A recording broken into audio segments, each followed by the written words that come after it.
இடம்பொருள் நேயர்களுக்கு வணக்கம். ஸோ இன்னைக்கு வந்து பார்த்தீங்க அப்படின்னா அந்த சின்ன பிள்ளைங்கள்லாம் ஒரு விளையாட்டு விளையாடுவோம்.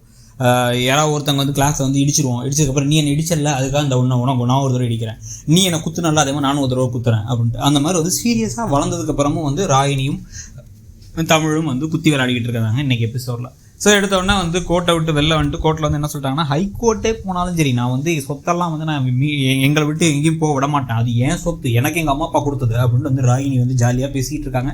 அப்படியே கோதை என்ன ஒரு பொண்ணுடா அப்படிங்கிற மாதிரி ரசித்து பார்த்துக்கிட்டு இருந்தாங்க.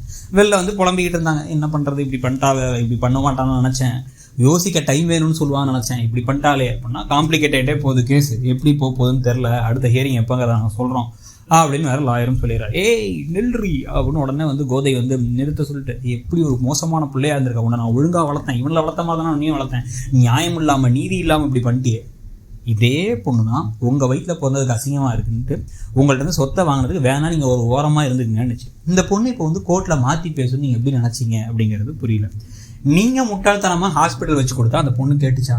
அது அவங்க புருஷன்ட்ட கேட்டுச்சு, அது பேரெல்லாம் சொத்து இருக்குது, அது வேணும்னா அது எனக்கு ஹாஸ்பிட்டல் வேணும் அப்படின்னு வச்சுருந்துருக்கலாம். காசுக்கே வழி இல்லாமல் ஆர்டரே இல்லாமல் தான் உங்கள்கிட்ட கெஞ்சிக்கிட்டு இருந்துச்சு. நீங்களாக போய் வீடெல்லாம் எங்களுக்கு வேண்டாம், எங்களுக்கு ஹாஸ்பிட்டல் தான் வேண்டும்னு சொல்லிட்டு ஹாஸ்பிட்டலில் போய் வச்சு கொடுத்து, அது எம்பிபிஎஸ் மட்டும் முடிச்சு ஒரு பிஜி கூட படிக்காத பொண்ணுக்கு வச்சு கொடுத்தீங்க. சரி ஓகே, இப்போ என்ன ஆச்சு, அந்த பொண்ணு முகத்தில் கையை பூசி விட்டுட்டு அது அவங்களோட சொத்து தானே அப்படிங்குது. உடனே இப்போ தமிழ் என்ன கேட்குறாருன்னா, என்ன இருந்தாலும் இவன் தான் இப்படி பண்ணாங்கிறதுக்கான வீடியோ ஆதாரம்லாம் காமிச்சோமே அப்படின்னு நமச்சிலாம் கேட்க, அதுக்கு தான் அவர் 3 நாள் அடைச்சி வச்சிங்களே அப்படிங்கிறாங்க. 3 நாள் அடைச்சி வச்சது இதை சரஸ்வதியை கொடுமைப்படுத்தினதுக்கு, உன்னெல்லாம் வெளியே விட்டுறக்கூடாது, இன்னும் கொஞ்சம் வேறு அடிக்க போறீங்களா, அதெல்லாம் முடியாது, அவங்க சொத்து அப்படின்னு நீமே மூஞ்சிலே முடிக்காத, இனிமே உங்களுக்கு உனக்கு எனக்கு எந்த சம்மந்தமும் கிடையாது, உன்னை பாவம்னு சொல்லி தான் உன் புருஷனை காப்பாற்றி ஜெயிலேருந்து வெளில கூட்டு வந்தேன், இதுக்கப்புறம் அவ்வளோதான், இனிமேல் நீ மூஞ்சிலே முடிக்காதுன்ட்டாங்க. நம்மளும் பரவாயில்லையே, திடீர்னு முதுகெலும்புலாம் வந்துருச்சு, சூடு சொரணை வெட்கமானலாம் வந்துருச்சே கோதைக்கும் குடும்பத்துக்கும்னு நினச்சிக்கிட்டு இருந்தோம். அப்படியெல்லாம் கிடையாது, எங்களை நம்பாதீங்க அப்படின்னு அடுத்து ஒரு ட்விஸ்ட்டை வச்சாங்க. புதுவில்லி இன்னைக்கு ஒருத்தங்க இதில் இந்த சோகத்தோடையே வீட்டுக்குள்ளார வந்த உடனே ஜெயந்தி, அதுக்கப்புறம் அர்ஜுனோட அம்மா எல்லாரும் என்னாச்சு ஏதாச்சுன்னு ஒருத்தங்களாம் கேட்க, ராகினி நமக்காக பேசிட்டா, நமக்காக நின்றுட்டா, நம்ம சொத்தை யாருக்கும் கொடுக்க போகிறதில்ல அப்படின்ன உடனே அப்பாடா அப்படின்ட்டு பரவாயில்ல, அவங்க ஹாஸ்பிட்டல்லாம் வச்சு லஞ்சம் கொடுத்தாலும் ராகினி கொஞ்சம் கூட மசியாமல் இருந்திருக்காளே அப்படின்னு பேச அபி சொல்கிறாங்க, இதெல்லாம் லஞ்சம் இல்லை, பாசமாக பண்ணதுங்கிறாங்க.